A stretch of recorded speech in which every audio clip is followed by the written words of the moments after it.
right. Welcome back to another episode of Friends from Work, a podcast.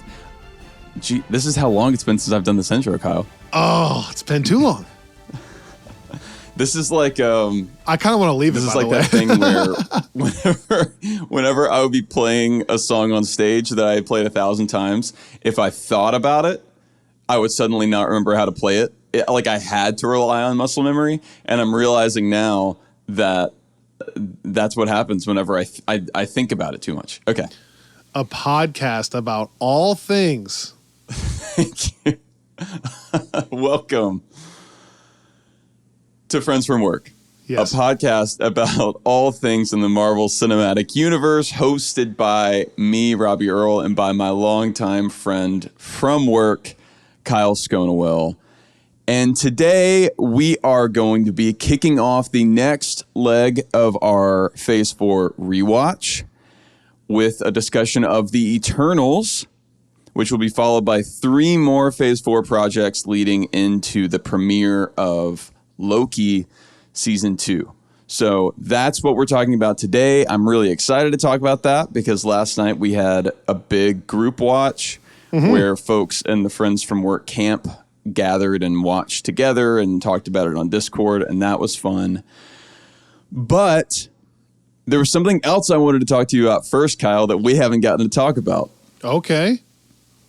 So this is not, I should preface this because I do like talking about these things sometimes, but we have always tried to draw a line between rumors and legitimate news, you know, especially before we kind of go down a rabbit hole. Oh. This is a rumor. What we're going to be talking about is a rumor, but it's one that I just keep thinking about and I keep wanting to talk to you about. Cue Kevin Malone. So I'm going to do it here. Warning. So apparently some sources who, I don't know, it could just be like a guy, but some sources have confirmed that the director for Secret Wars, which we have never had announced yet, is going to be none other than Sam Raimi, the director of the critically acclaimed Spider-Man 3 film. All right, hold on for a second. First of all, I only read that he was the leading candidate, that he's Marvel's top choice. I've not read that they made any decision. Okay, listen, again, what I've read is strictly in the rumor world, so I don't even know that it matters, the actual verbiage there. Because, I haven't read anything that makes me think Marvel has put forth any kind of official anything. But you could be right. What I saw was that Raimi was the guy, but that maybe pen had not been put to paper yet or something. Okay, I have no idea your feelings on this, and I want to give 2 disclaimers about this episode right at the top. Yeah. 1, you know I love being the positive guy. My entire mission on this podcast is to bring joy. So if I say something, like to Connor right now listening, if I say something critical about Eternals, I do not want that to take away from your joy at all. I'm not trying to suck the life out of the movie for you. I'm just going to share how I honestly feel about things. And that's my second thing. It's like, this feels like the wrong decision, right? The more I've sat with the Sam Raimi stuff, I actually got a chance to rewatch Spider-Man 2 randomly on television the other day. Oh, wow. It is such a good movie, but those things that we talk about that Sam leans into, I just don't think I like.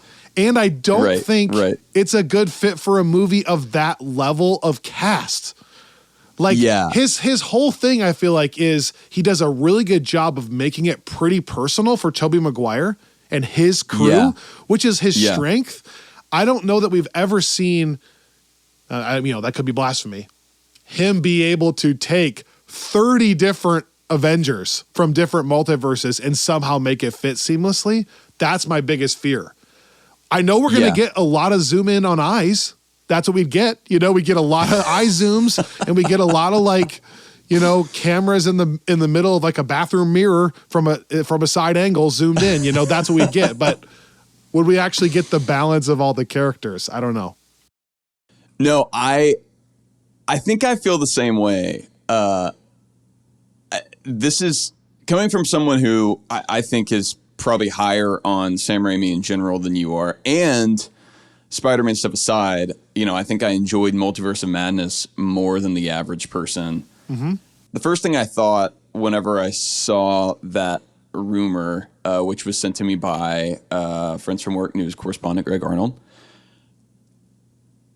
it feels like I need a sound effect for that, by the way, at this point. I know. Like Greg Arnold. Greg Arnold. Greg Arnold. Water cooler. Something like that. Yeah, like I want to lean into the shock jock of it all. Water cooler with Greg. I think I would like to see Sam Raimi return to the MCU. In part because, and this will wind up being kind of a perfect segue here in a second, to Eternals.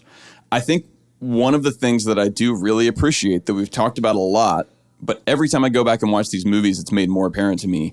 Phase 4 is filled with so many kind of definitive, unique takes. Like it's such every project for the most part really feels like a particular creative vision. And, then I think it becomes, do you like that vision? Do you think it was executed well? But it certainly feels like when we start talking about Eternals in a second, that was the movie that Chloe Zhao wanted to make. It certainly feels to me like Multiverse of Madness was exactly the kind of Doctor Strange movie that Sam Raimi wanted to make, such that it really feels like it has a stamp on it. And I like that. And I would like to see Raimi do more of that, because I just think he has a certain understanding of the comic book aesthetic that I think, there have been times where people thought the MCU was almost drab in how kind of grounded and realistic it was trying to be. I don't think anybody's saying that anymore after Phase 4. Yeah. But they certainly aren't saying that about Multiverse of Madness. So all that to say, I would like to see him brought back on a project that I think he would be suited for. But the reason I make the Spider-Man 3 joke up top is I think that historically Raimi is at his weakest when he's having to juggle a lot of moving parts. I think Multiverse of Madness even showed you that a bit. Mm-hmm. I think that movie's at its best when it's focused on Strange or Wanda and, to your point, the kind of personal capacity. I think the movie is really weakest with the Illuminati stuff, and when it kind of starts to I like those moments, and I like the showdown with Wanda and the Illuminati, but I don't think Raimi is a world builder per se. Right. And again, we're not talking about writing here, so I should be fair, because he wrote Spider-Man 3, and I don't think anybody's saying that he would be writing Secret Wars. There's got to be some isolated film that he could do, and I'm with you. I think bringing him back would be fun. But there's got to be some. I'm trying to think of a movie that would be kind of standalone, pretty quirky, that he would do a great job with. This is not it, right? But something like if he did a standalone Venom film. If they brought Venom in, he could do something like that, I feel like, really well. Or the whole time you were talking, I was trying to think of upcoming films that could be somewhat removed, somewhat quirky, almost Disney Plus show-esque, that he could then kill. But I don't know what that is right now. But I'm with you. I think he should come back. I just don't think it should be for Secret Wars. I just don't think I have seen anyone yet on the director's side that has been able to handle that kind of project as well as the Russo brothers did. No, there's nobody left currently. I almost wonder if it needs to be somebody new. Yeah, but then that's also such a risk, I know. I feel like that's one having thing. Sam Raimi do it's a risk. For sure. Who in the Marvel Studios headquarters do you think? Serious question.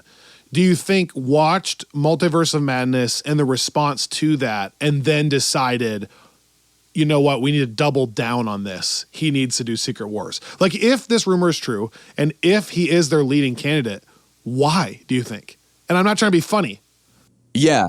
No, I've thought about this, and I really feel like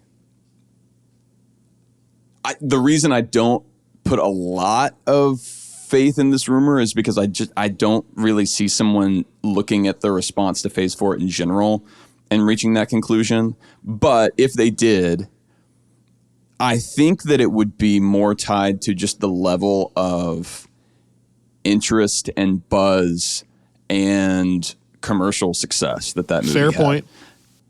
Like, I think afterwards, we talked about fan reactions and it was very divisive. But I mean, even our podcast, we got like kind of record numbers of engagement around Multiverse of Madness. Our that most was like listened to episode ever, and not even really close, beating Spider-Man by thousands of listens. Crazy. Which is crazy. Yep. So I think, and I do, I will say, people that are not, I don't think the average moviegoer that is not like a superhero fan is all that familiar with the various directors. Right. But I do think that there's a gray area of people that maybe just grew up on the Spider-Man films that I remember people talking about, oh, Sam Raimi, he's directing a Marvel film. Like, there is some kind of recognition from folks outside the MCU camp. Now, I don't know if that would carry forward now that he's kind of had his shot. But even the reviews, I remember specifically calling out Waldron's script as weak, but Raimi's direction as if not flawless, interesting and kind of sure-footed. See, it's interesting because I personally would not be the exact inverse of that, but somewhat close. I actually prefer a lot of the dialogue, and I think the overarching plot works pretty well with a few tweaks I would have made. But I think that there's some of the quirks and some of the visuals that I think are a little bit funny, a little bit goofy. Yeah, no, which I can totally see. But I do remember thinking, because I remember having the same reaction where I would have thought it would be Raimi's direction that was driving the division there, more so than the script or the story. But I think that for whatever reason, I remember almost uniformly seeing it be a kind of, the script is weak, but Raimi does really interesting things with it. So maybe from Marvel's perspective. And I will say, this is maybe the thing that makes the most sense, or not, I guess, depending on how you look at it. But Waldron, I think, is still set to write Secret Wars. I know there have been rumors about... I got texted a rumor that he's off it. Literally last week. I've seen that, and I've seen that he and Loveness are we talked about that, are both off. But I don't think... I mean, neither of those reports have been confirmed as far as I know. No, and who's even making these decisions right now? They're not talking to each other, right, during the writer's strike? Right. So I don't even know that this stuff's even moving. Yeah, I don't think... Oh, by the way, I can't wait until we get to Quantumania. I can't wait. I'm going to come in guns a-blazing so hardcore. We need to get into Eternals.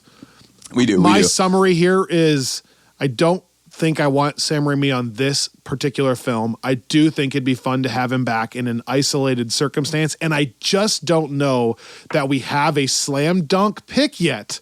I've gone through all the names in my head, and I don't know that I feel confident about any of them, including a new director, because then you just don't even know, like you said. And my last point is it just really, really, really illuminates how special the Russos were at that moment in that time. Because I think when I had seen Civil War or Winter Soldier, I right away was like, oh, they can do this. They can be the ones to be in charge. And I haven't had that feeling with anyone yet, which is my last pitch, by the way, to Friends from Work Plus, because coming up in the next couple of weeks, we have a fun Mount Rushmore of directors episode that's coming out. That's really fun, where we kind of get into some of this stuff. But again, not to be on a tangent right now, it's I think John Watts, but then I wonder, I want to see a John Watts movie that's not a coming of age tale.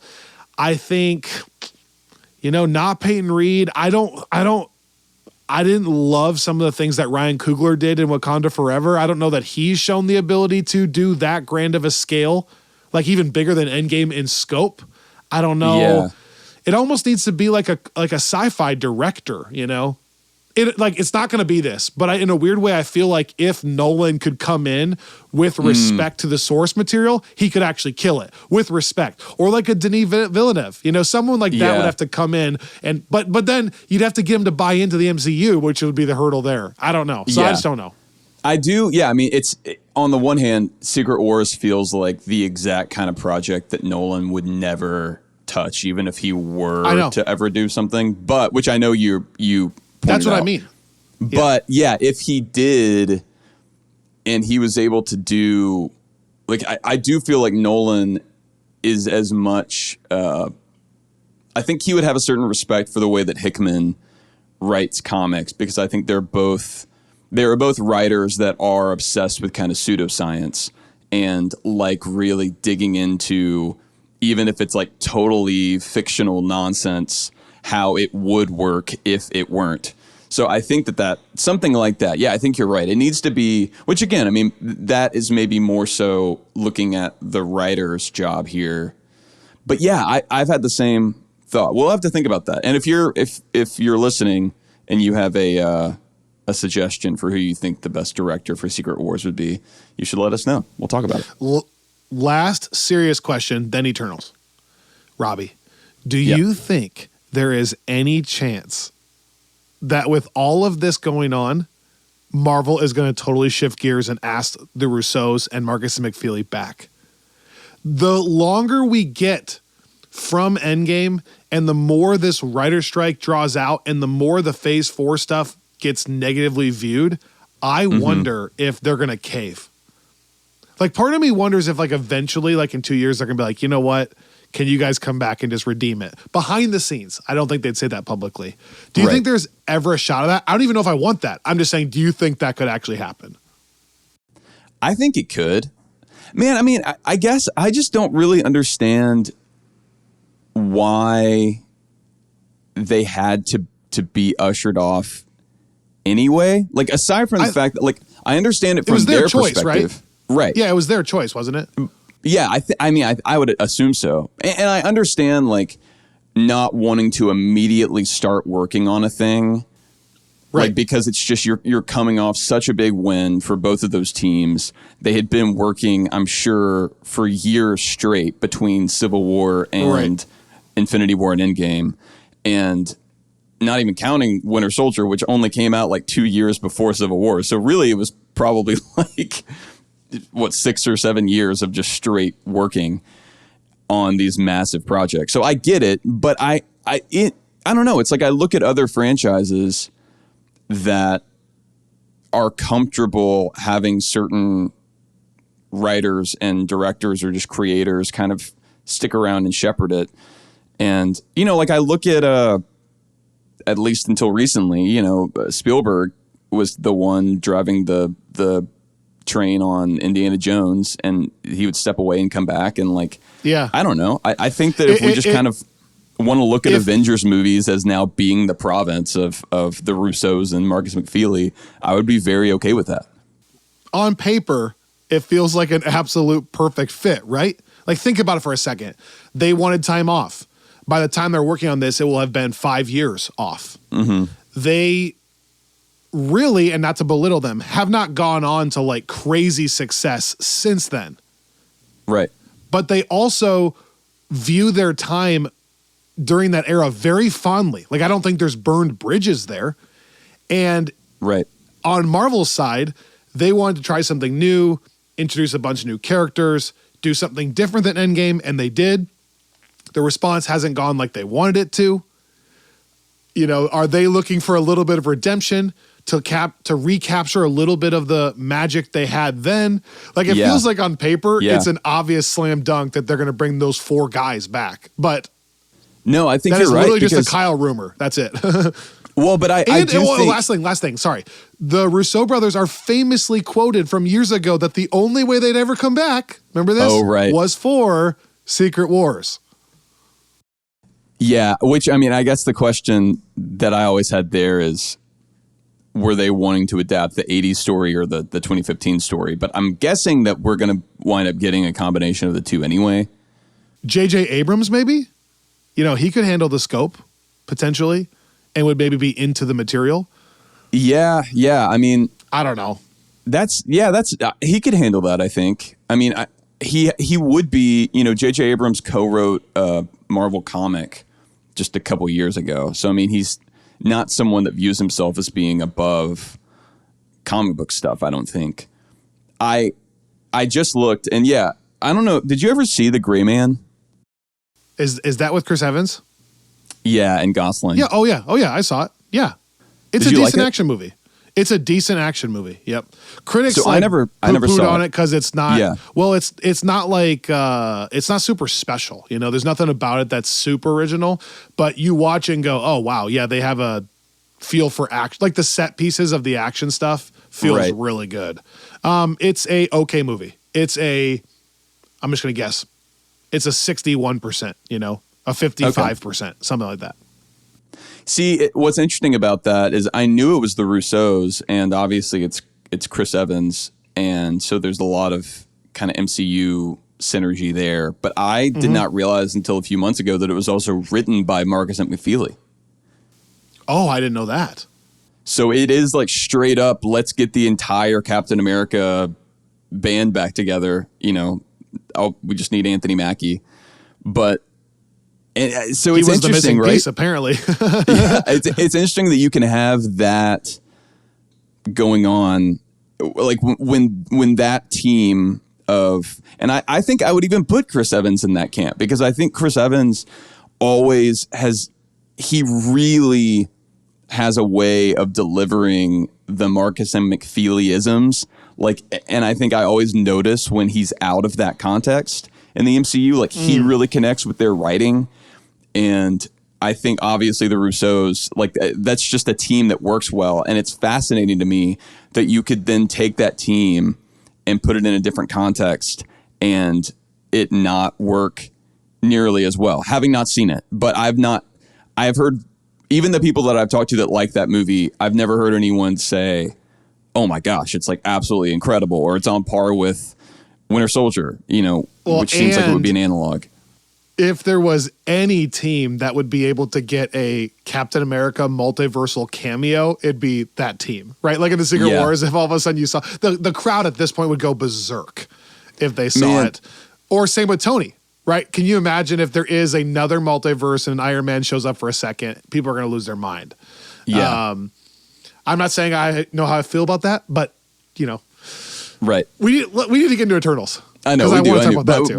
We'll keep talking about this because these are fun, and there have been like a few rumors here and there kind of trickling out despite the writer's strike, and so maybe over the next few weeks as we're doing our rewatches, we'll have some things to talk about. But yes, we should get into Eternals. If you want to build up to Loki, build up to Secret Wars via the comics, then check out organicpricebooks.com. That is the best place to get your comic books and your omnis. If you're on Friends from Work Plus and you're following along the Hickman Avengers stuff with Robbie and Candace, check out organicpricebooks.com. I'll just say there's a link in our show notes, or if you're at their website, when you're checking out, use promo code Friends from Work. They're going to be incredible books in great condition, shipped to you quickly and cheaper than almost anywhere you find. organicpricebooks.com.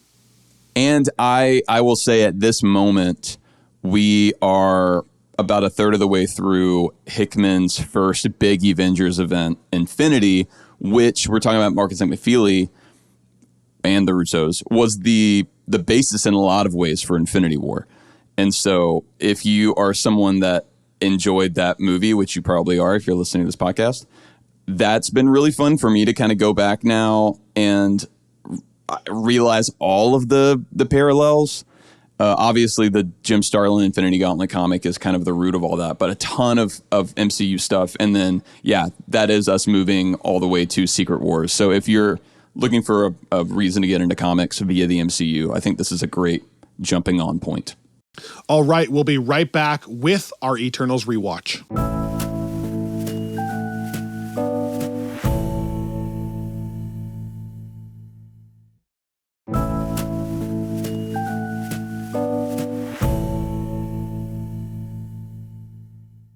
Occasionally when I listen back to our podcast, Robbie, I pick up on a few things that we say a lot. And one thing that I don't like that I say a lot is this movie's really hard for me to grade. It's really hard for me to rank. And I feel like almost every movie is, quote, hard for me to rank. But Eternals is hard for me to rank. And here is my kickoff premise of the entire thing, especially after rewatching it last night. And I already have done the Phase 4 rewatch order. So I just watched this movie also like 4 months ago. Right. I am convinced that this is a pretty good film. Across the board as a standalone film, it is well done. The only thing that's holding it back for me, and it was the thing that was holding it back originally, is the scope at which things feel detached. It's not just isolated, it's isolated while introducing the most cosmic size scope we have, but then saying, hey, it's actually in the MCU, you know. So again, I think that is the lingering feeling for me. The reason it's so low in my preference rankings is because I don't feel like I'm in the MCU when I'm watching it. I don't get the feeling even Iron Man 2 gives me. Right? When I'm watching Iron Man 2, I'm like, oh gosh, this is fun. I'm like, we're zigging, we're zagging, we're in the MCU. Right. I know this character, I love it. This is so comfortable.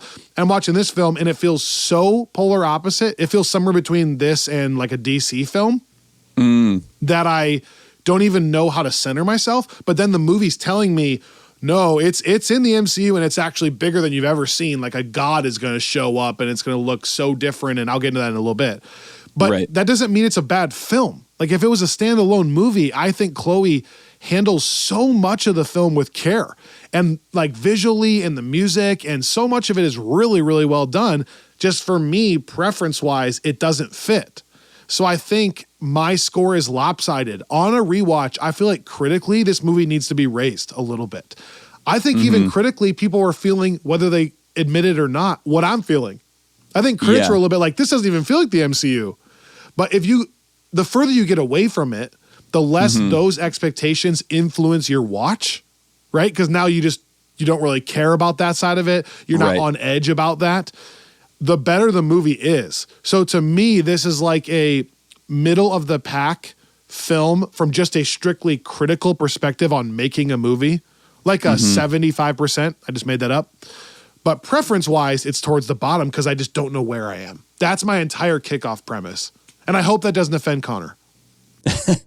No, I think that's fair. And I was thinking about this last night. It's really tricky when you try to introduce a whole new cosmology / framework this late into a story or like a world cosmology and framework. yeah, true. I'm torn on this because I think we talked last week, I forget how this came up, but about how it gets harder in the Marvel Comics universe the further you go to find any way to relate to the average person whenever it's like they've experienced all of this crazy multiversal stuff. And that, I think we were talking about how that's what I liked about Secret Invasion is it felt a little bit more grounded. Yeah. Despite the alien of it all. Here, this is a perfect example of what I think is the opposite extreme where, it's not just, I'm not as bothered by, no one's talking about Tiamat and what's happening there. That doesn't really bother me the way it does some people. No, me either. It's more like, okay, so this is now going to kind of retroactively alter the way I've looked at this entire world.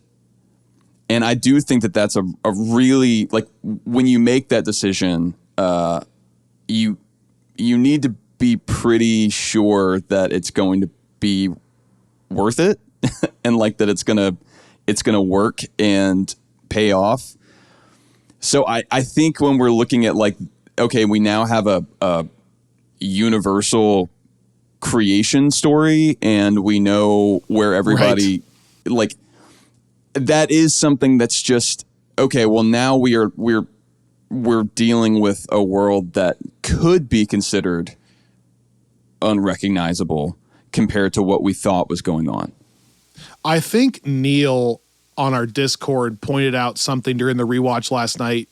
He was talking about this, and I feel like there's such a dividing line even between this for me and a Thor movie.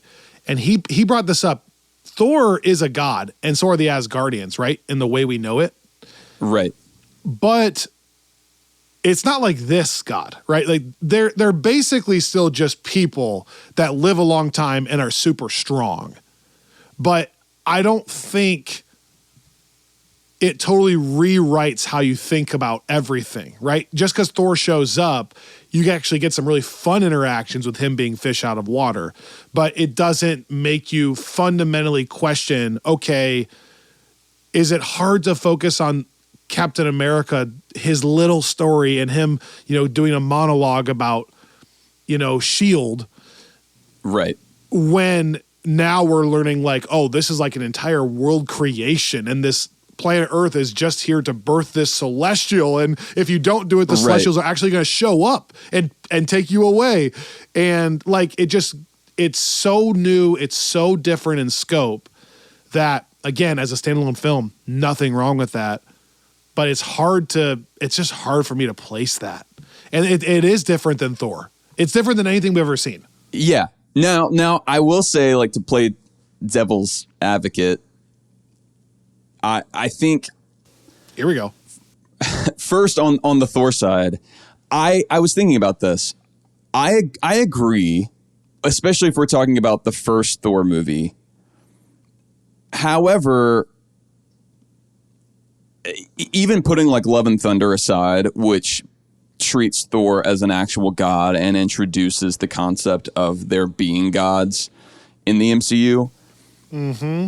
Even just going back to the Thor that we had in the Infinity Saga, you are still introducing a wider universe that I don't know that there's any way you can come out of Thor or Captain America: The First Avenger for that or for Guardians. That matter. Like, yeah, and think like, okay, we're like living in a standard like Judeo-Christian framework. Like, I think that it's clear we're dealing with some, we're getting further and further into like a fictional universe, obviously, and the more you expand, the less recognizable it's going to be regardless. But is it the timing then? Is that the only difference? It's that now you're trying to rewrite it 20-something films in versus Thor was whatever, the fourth movie. I don't know.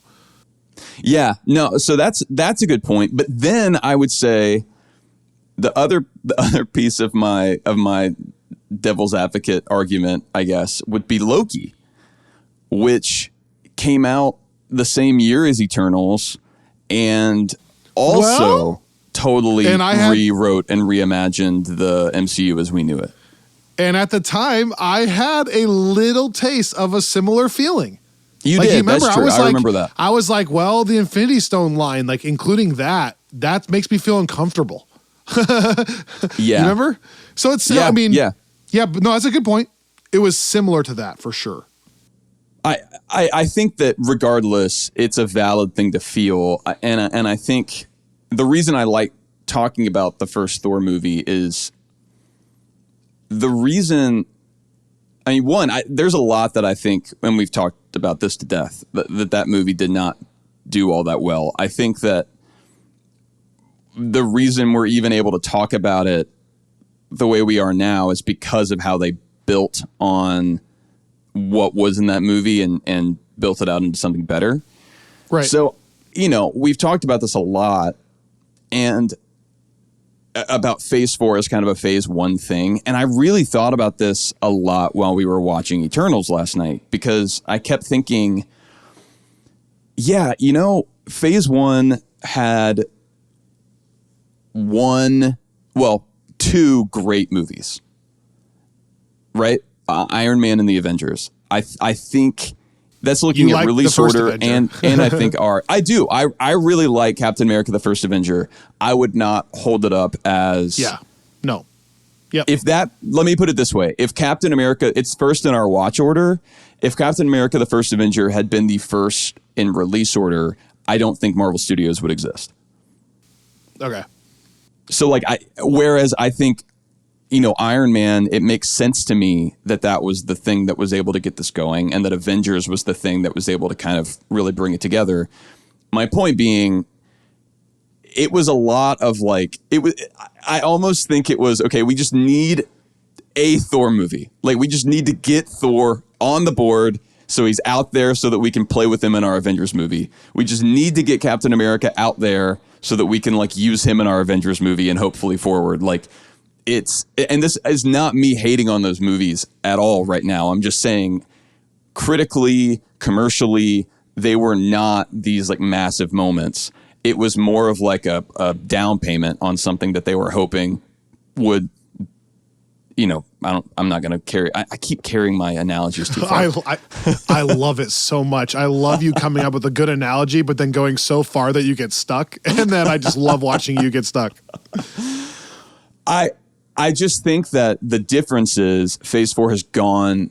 It hasn't gone on that long, temporally. We're actually probably still in a smaller window years wise than we were in Phase 1, right? Because Phase 1 was basically 2008 to 2012. Phase 4 was 2021 to 2022. So we're definitely more impatient, though. That's for sure. Well, and there's so much content, though, right? I don't think we would be feeling that way if we had only had 4 projects or 5. I think it's the fact that we have had just that many Disney Plus shows, I think. And then we're probably on 8 or 9 now. Although this is technically Phase 5 now, but yes. Right. But I just mean so I think that's why it feels different, but I still think that we have to look at Phase 4 through that lens, and we have to look at something like Eternals through that lens of okay, they got this stuff out there. We now have the Celestials, which has always been a really weird part of Marvel lore, and we talked about that a lot when the movie first came out. It's this Jack Kirby brainchild that was never meant to function within the Marvel continuity, and that was then kind of grafted on. And so organicpricebooks.com. Yeah. So given that is the case, I still wonder whether it made sense to even make an Eternals movie. But, there Correct. have been some really memorable moments in the comics where they utilize Celestials, and it's a really great piece to have whenever you need to show a massive, really scary universal level threat to find the corpse of a Celestial floating out in space. It's you have these kind of unnerving images like that in Marvel Comics, and I think that it's they have those toys to play with now, and I think that it's going to be what they do with it moving forward. If they don't do anything at all, then I think this is we're going to look back and view this as a weird anomaly. Sure. And if they, obviously do something bad, then that's even worse, I guess. But I think that there's room for them to do the stuff that we've talked about them accomplishing with the Thor franchise if they put it into the right hands. Yep. I think there's a part of me that's still mad that it was made. So that influences everything. But I want to get into a few specifics from the movie quickly, because there's actually a lot of it that I enjoy. Yeah, actually, most of the rest of my notes are positive as well. So I think that transitions well. But you go first. High level, let's start with the visuals. Because I do feel like they are standout, borderline remarkable. A lot of the critiques people have in the MCU of CGI CGI complaints and things like that. I just don't feel a lot here. I think the Mercari speed running is the coolest speed running I've ever seen in any film, including The Flash, all that. Mm-hmm. I think the imagination of their powers and what those visually look like, pretty cool. I think Icarus looks pretty good flying around, which is a hard thing to do. Really hard thing to do. His laser eyes and the way he destroys some of those deviants looks insanely cool. And then zooming out from just the actual effects, I love that they shot a lot of this on location. We talked to Leah McHugh, and she had just gotten back from the Canary Islands where they had filmed stuff. Right. You can go find that episode on YouTube or back in our feed. But also the attention to the cinematography that Chloe did with the cinematographer. But there's an intentionality to the locations, the sets, and the framing of the image. Even little things like there's a shot where it's nighttime and they find Ajax dead outside her South Dakota house. And like even the way that's framed up feels like Nomadland. It's really cool. It's like really dark. Yeah. You just see this one cabin that's lit in the corner and then Ajax in the field. That's a really weird shot to point out, but there's just stuff like that where like her set pieces as they're zooming in with the cinematography feel like they are grounding me in a really desirable way. Like here's the island as we zoom in. Here's the volcano going off. Like it looks and feels tangible. Yeah. So visually, I enjoy so much the film. I don't even know if anything I said made sense, but no, it I did. do like it. And I listened to some interviews with Chloe and some of the effects folks, and it is like, coming in this phase that has so often been decried as putting out really bad visual stuff. Like I think Eternals should kind of get the credit it's owed for not doing that. Whatever you want to say about Eternals, I think it's really hard to deny that it looks great on both like the CGI level and just like the choices of where to film, like the fact that every set piece feels unique. Like I was listening to them talk about the choice to film that scene. I think it's in Camden in London when you first see the Deviant. And like the lighting that they have as they're kind of walking along the water. Like they talked about how all of that was this intentional, let's not look like every other movie that has a London scene. Like let's try to intentionally create something that looks a little bit different and memorable. And so I think it does. It looks cool. It does. Like the craftsmanship of, and I was just like, I was watching that scene last night and paying special attention. The way that the actual fight plays out with Cersei changing the bus into the rose petals, and like there are a lot of cool, like you step back and it's clear that nothing was phoned in. Like every moment feels intentional. And I would also kind of to transition say the same thing about the characters here. Like putting the acting aside, which I don't think is perfect in this movie, but the way that each character really is distinct. It's its own thing. Yeah. Yeah. Like it is like the way that Kingo just doesn't, like you expect a character like that where he's like, I can't fight Icarus. You expect him to like show up at the very end whenever they're in trouble and he saves them because he changes his mind, like a Han Solo moment. And he doesn't have that. And I love that. Like, I love that they're like... I loved that part. People were so mad that he just walked away, by the way. Yeah. And I love that call. Yeah. Like, it's so what much a cool more interesting.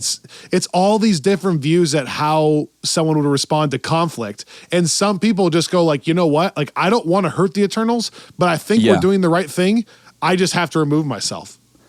I can't help it. And that's maybe my big plus for this whole movie. Like my big pro, I guess, is just, I do think Eternals is, I think Jack Kirby is so revered and rightly so, but I think that in this case, it's not his best work, and I think it's a bit overrated as far as Marvel properties go, because I think people respect Kirby so much. I think that it just the mechanics of who the Eternals are and who the Deviants are and the roles that they play and how the Celestials function, like, just none of it makes very much sense in Marvel Comics, which is why Neil Gaiman felt like he could kind of come in and just do whatever he wanted with it, because no one really knew how it worked anyway. So I think that's why so much of my problem is with the entire premise, right, from even what they are, not actually what Chloe did or didn't do. Yeah, well, and I would say what's impressive to me is I look at like the conflict that Kirby sets up with the Deviants and Eternals, where really it's pretty straight up. The Deviants are like deviants. I mean, like they're evolving or devolving or however you want to look at it, but it's like they're gruesome and ugly generally. There are some exceptions, and then the Eternals are all like perfect and really strong and serve the Celestials, and it's like this. He's creating this almost like biblical split, and it's like the angels and the devils, and again, it's all kind of messy, but there are bits and pieces there of like, okay, we'll have like a really great scene with Kroll talking about how it is, like what it's like to be a deviant and how it's not fair that they have to be deviants, and then that you have Eternals that don't have to go through what they have to go through. Like, you see Kirby grabbing onto some interesting things, but just not ever fully fleshing them out. And I see that, and then I see what Chloe did with that, and I'm kind of impressed. I think you're right. I am impressed relative to the source material, but I think if you're just a casual observer, the Deviants being included in this film, even though I'm impressed with what you did, is the weakest part of the film for me. Yeah. I think it's hard to not feel some of what you're talking about from the source material. If you're just watching this film, like if you just showed this to your mom, right, there's a little bit of like, right, what are these creatures? Like, why are they here? The plot can almost exist without them, right? Like Tiamat has to be birthed and we want to stop it. But then there's this third party where like the idea of it is kind of cool that they're jaded and stuff, but it never fully gets fleshed out. You don't see them have personality until way late. I don't know. It doesn't feel like it totally fits. I do. What does fit to me though is, and I don't think that this was because the Eternals in the original comics were not, like androids like they are here. That's arguably just as a big disclaimer to any comics readers that are listening, Kieran Gillen very recently in the last year or two wrote an Eternals comic that culminated in Judgment Day, which was this big event. Both of those were critically acclaimed, and rightly so, because they were excellent. And he must have had some sense of what the film was going to look like, because there's a lot of synergy there. That is a great Eternals comic if you want to go read something that does make sense and feels modern. But I'm kind of putting that aside because that comic had not even really been out when the film was being written, and certainly, or when it was released, and certainly when it was written. But I do think that what I like about Zhao's take is the Eternals are created as they are in response to the Deviants, not like it's the Deviants' evolution that makes them dangerous and makes them not the servants that the Celestials need. And so they intentionally create Eternals. The idea being they are eternal because they don't evolve, like they stay the exact same. And that way they can use them over and over again and know that they're not going to go through these kinds of changes until you start getting like the Mad Weary stuff with Athena. And that's what I mean, where it's like there are so many things going on, and that's where you're right. Like trying to squeeze the Deviants in and put in Kroll as this like complicated villain.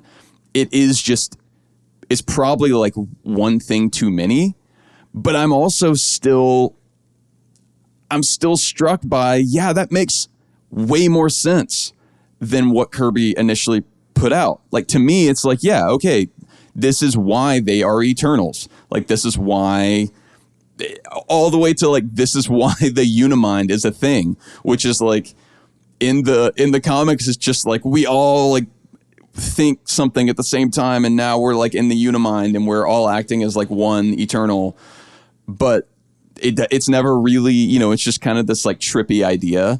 And I just think that like at some point, whether it was Chloe or the Fear Pose that we had on, like someone sat down and they were like, let's make sense of all this first off on like a mechanics level, and then let's figure out how we can, whichever Eternals we want to include, how each one of them can respond to these mechanics and to the situation they're confronted with in their own way that would reflect something that is kind of ironically quintessentially human, like, and therefore show that we are both revealing them to be these like android non-human beings and revealing them to actually be as human as any of the humans are, manifested by their responses. And so I think that like it's taken me a lot of watches, and I think that this is where Candace would say, well, is it a good movie if it takes you that many watches to decide that it's a good movie, which is a valid question. But I think that is something that could not have been easy to accomplish. And the fact that you can watch this movie and pick out any one character or any one subplot and just trace that all the way through and have a pretty fulfilling experience, even if in isolation, I think says something. And I don't think that's something you can do with any Avengers movie, for instance, or even like Guardians. Along those lines, the deaths and stakes for the individual people feel really weighty to me. It's a huge highlight of the film. When Gilgamesh dies, I'm really legitimately sad. It's moving. When Ajax dies, it's moving. I like how they handle that, how the entire Eternals crew is messed up by that news.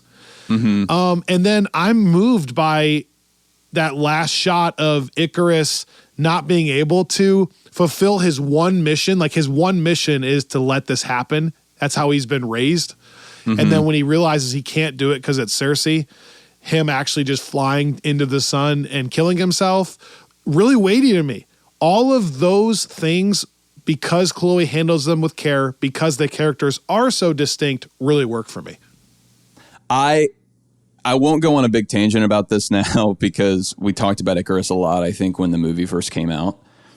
But I really love what that character represents here. Like him as the kind of the zealot that is legitimately doing what he thinks is right and trying to fulfill what is literally his purpose.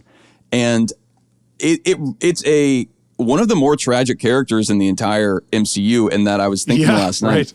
He loses twice. Like he won. First, he has to betray the Eternals by killing Ajax and then fighting against the rest of them. And then ultimately he has to betray Erisham because he decides to go with the Eternals at the end, which means that by the end he's now burned all of these bridges trying to do what he thought was right at both moments.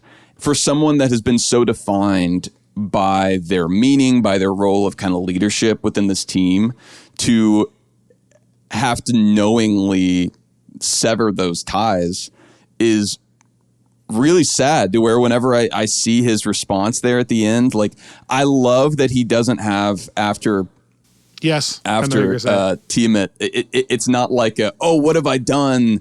Like it's just like a sobbing and then like a final word with Cersei. Doesn't he say I'm sorry and that's it? Yeah, that's perfect. It's a beautiful scene.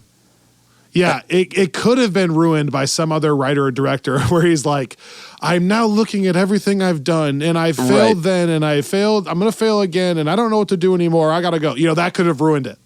But just to like look at her, I think the flashback is beautiful there. He's like about to laser her and then it quick cuts to the scene. I have chills right now. I actually commented that yesterday on Discord.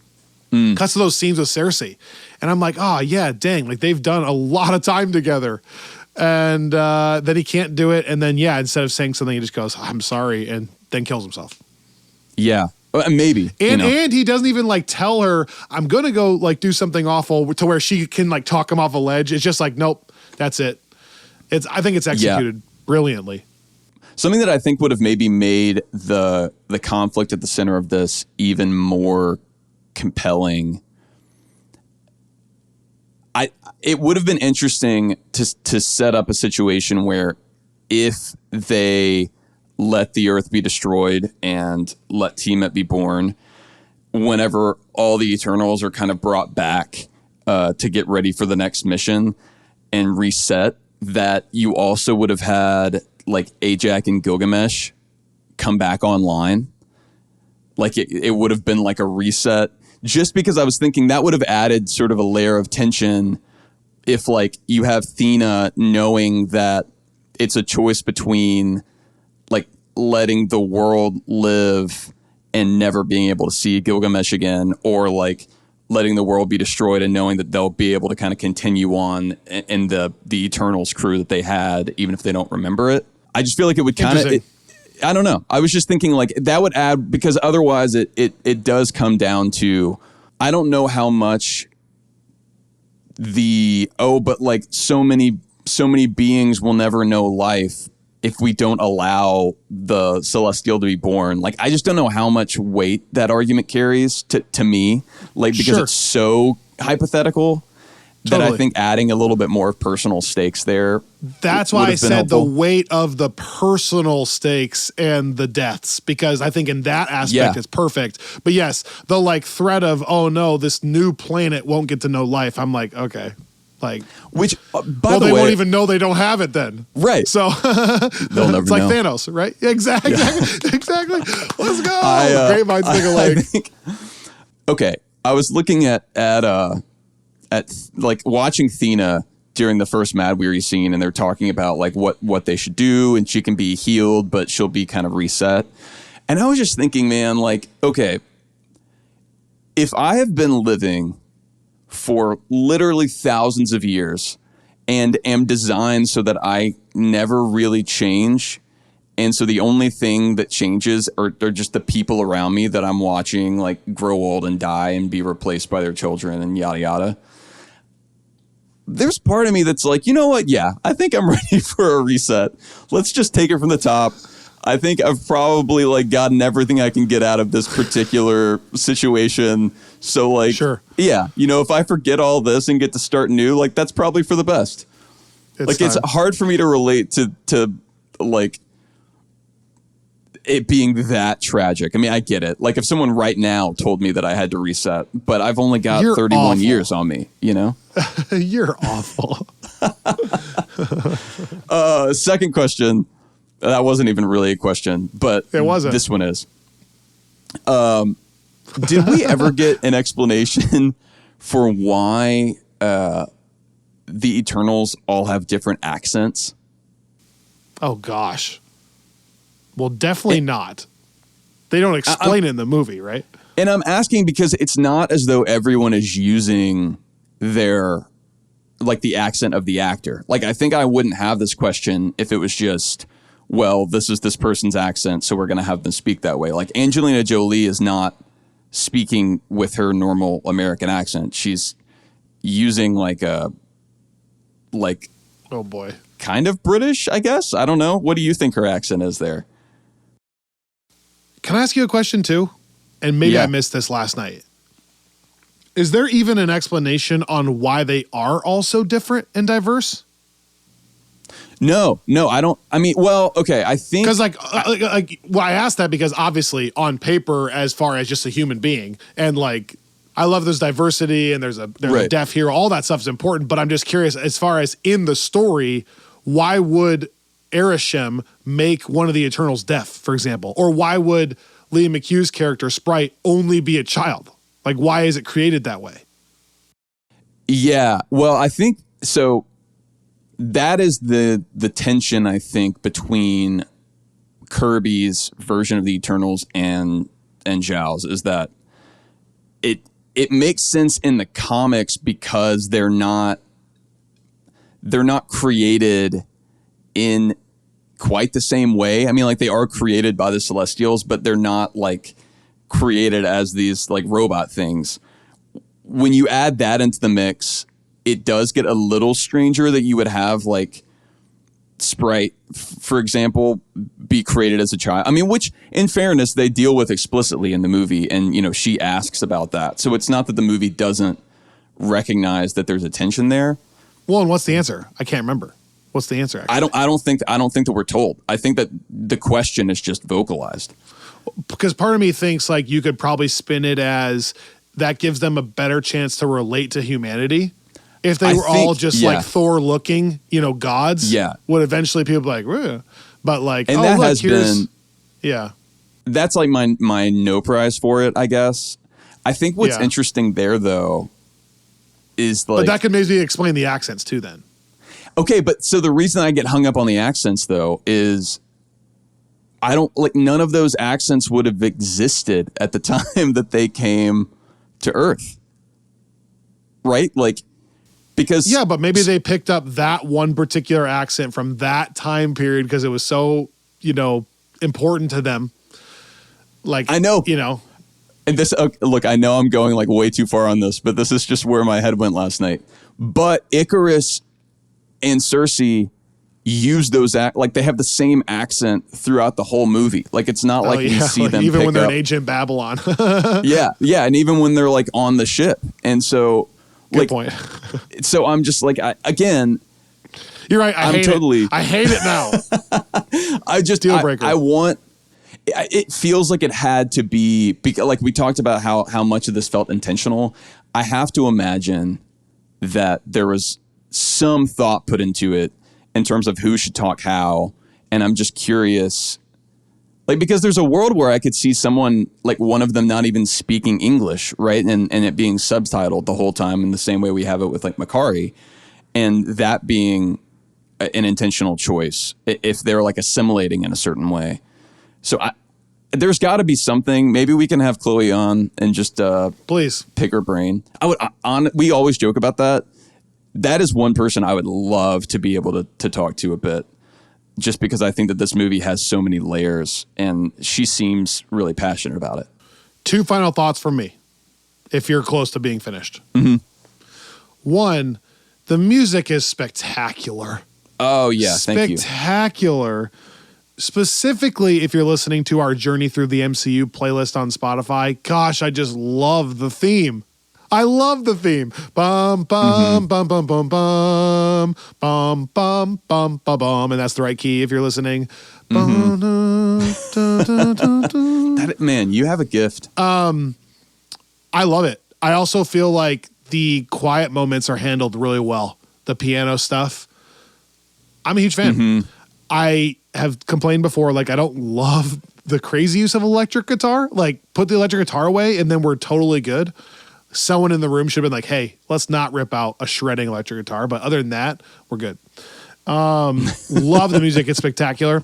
And then just my closing thought, I think I am a little bit closer to Candace than you are, in that if you zoom out a long ways, I a little bit feel like I shouldn't have to watch the film 8 times to pick up on every little through line. Yes, I do think that there is some intentionality in all the things I praised. I enjoy it, all the stuff.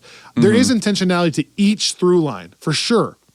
But I just think because of the source material, it's maybe like you said, it's too much. Like, are we going to lean to the Mad Weary thing? If not, I need more explanation there, or just not have it a part of the film. I need more of the deviants in that plot line, or just don't have it be like that. Like, have the deviants not be smart. They're just creatures that they're protecting. If we're trying to have like focus on the dissension between the Eternals, then I just don't think I need the Dane Whitman plot line. Or like, do I need, like, there's so many little things that she was trying to jam in here that this movie I think could be magnificent if 35% of it was just not even attempted. So I really like it. Yeah. I'm biased towards not liking it because I don't think it fits perfectly inside the MCU because of the source material. And as a film perspective, I think it's really good with just a little too much going on for the average person to fully appreciate. Yeah, I think that's fair. And I still think, which I think we talked about this in 2021, but I feel this could have really benefited from a Disney Plus series treatment. Correct. Like I keep thinking about like this could be very Lost-esque in terms of not the mystery, but the structure of like, okay, we're going to introduce you to the cast as a whole, and then each episode is going to be going back and giving you the flashbacks to fill in the story. Like that's already kind of the model of the movie, but I think if you had more time and you could pace it out like that and even have one that is like with Krull, you know, Correct. like and not make it feel like, because again, like I think all things considered, it's paced pretty well for all of the things happening. Yeah. But it's just there's too many things happening. But I think that could have been like a really interesting prestige TV moment for Marvel. And it's like there were just a couple of examples of that where I'm like, this show should have been a movie and this movie should have been a show. I was going to say, if they could redo it, would they make Secret Invasion a movie and Eternals a show? Just swapping those two. Because, by the way, I look back on it now and I'm like, I don't think that WandaVision, Loki, Moon Knight, Hawkeye, Miss Marvel, or She-Hulk need to be films, in my opinion. I think they all worked as shows. That'd probably be the one I'd switch. That's all I have. Yeah. What's next week?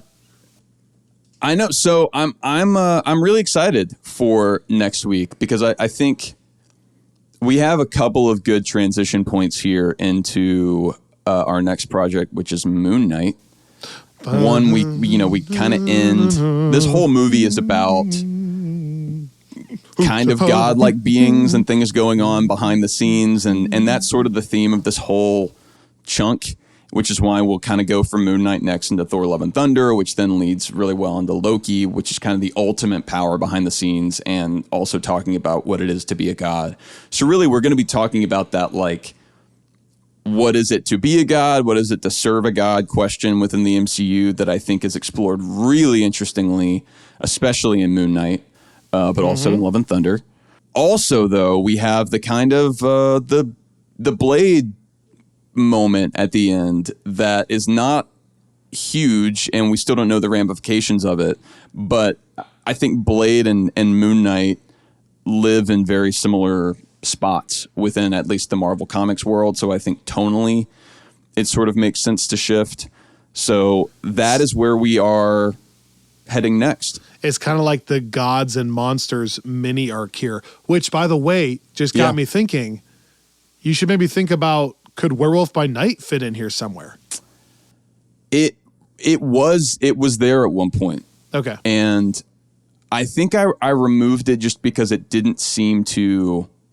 I was going to have it right after Moon Knight, but I really liked I liked the link between Moon Knight and Love and Thunder. Yeah. And kind of going with the from the gods to the gods thing. And then once you're at Love and Thunder, you want Loki, right? Like once you're there. Right. Yeah.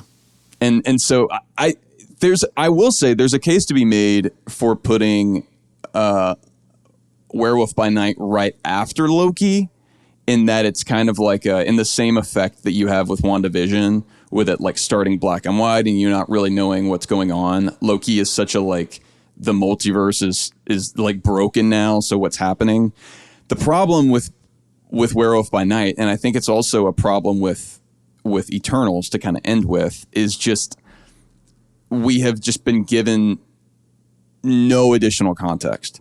So when you drop it in, like what I like about our watch order for the most part, and the reason I like having Eternals where it is like it at least like you get a little bit of a like follow up, like you have a Celestial shout out in Thor: Love and Thunder, and you at least you see bits and pieces of things in different, I think, is it Miss Marvel, where you see like the clip of the Tiamat hand, like you get at least a sense of like it's in the the same universe.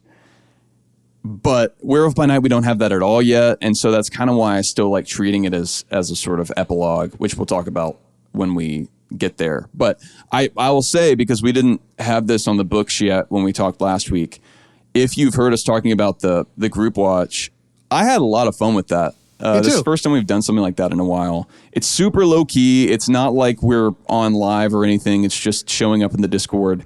And if you are able to watching along and talk, I think we had several folks in last night who weren't even watching, but just kind of like the excuse to talk Eternals. Moon Knight is another project that I feel like people are pretty divided on. So I think it'll be interesting to discuss. I think we'll be doing just the finale, right? Yeah.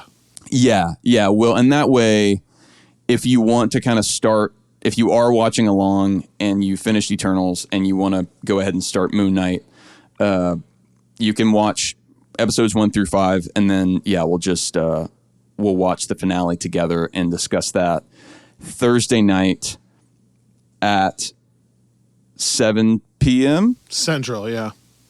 Which I know is I'm constantly going to be putting football fans in a terrible position. Yeah. But last night was just a bigger deal because it's the first game, but it won't be as big of a deal for just an average Thursday night game. It works out well because we will then record our episode the following morning, and so we get to come in fresh, and we get to watch with y'all instead of just watching by ourselves. Hey, one tidbit, having just watched Quantumania, I want you and our audience to kind of be on the lookout as we're going through this of where you think Quantumania can fit. Because I know a lot of your rewatch order is a rewatch, which means you need to give it some time to see where it fits and fall in a rewatch. But I was watching it thinking, I don't know that there's anything in this that dates it to Phase 5. Like it has to be after X amount of time. And I just wonder if there actually could be a cool tie-in somewhere around the Loki era, depending on what season 2 is like, with all the Kang stuff. Because it all happens in the quantum realm, like time doesn't matter. I wonder if thematically, eventually, just be on the lookout for that. I don't know where, but somewhere earlier than where it is, maybe. Yeah, I think what I like right now, and it will just, honestly, Loki season 2 will really influence the Quantumania placement, I think. One thing I really like about the Phase 4 watch order is you have these sort of tentpole moments of multiversal projects that really are moving along the main story here, if we're viewing this as the multiverse saga. And that is WandaVision at the very top, Loki and Spider-Man No Way Home as like the combo at the middle, and then Multiverse of Madness as the end. And so I like that it's like you have those, they both fit within each arc. So like Loki fits here, WandaVision fits in the Reflection arc. Like they each do that work, but they also work as kind of like, but don't forget, like they're almost the Avengers movies, you know, within Phase 4, like on a micro level. And so my thought has been that Phase 5, the first tentpole would be Quantumania and the second would be Loki season 2. And then we would kind of see what made sense to go in between those. I think there's a world where like Guardians, Secret Invasion, and the Marvels all kind of fit together as like the space Earth combo thing thematically. But I think it's a good point. And depending on how Loki season 2 goes, yeah, I mean, maybe those both wind up earlier. It's just going to be fascinating to see. I have to imagine we're going to get more multiverse stuff in Phase 5 than we did in Phase 4, or I think people are going to start to get pretty antsy. No pun intended. Multiverse answers, not just like generic, oh, there is one, but like a direction it's heading. Like, what is Kang actually up to? Oh, no. Like, look out for this. So Moon Knight next week, Thursday, finale at 7 p.m. Central. As we mentioned, we would love for you guys to be a part of that discussion. You can find a link to our Discord on our website, the ffwpodcast.com. And there's a Discord link there as well as a bunch of other stuff. Please subscribe to this podcast. If you can rate and review it, that helps us as well.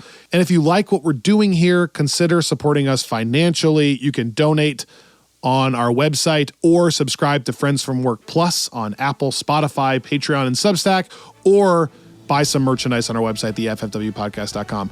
We're on social media at the FFW Podcast. Thank you guys so much for listening. This has been really fun. We'll see you next week talking about Moon Knight right back here on Friends from Work.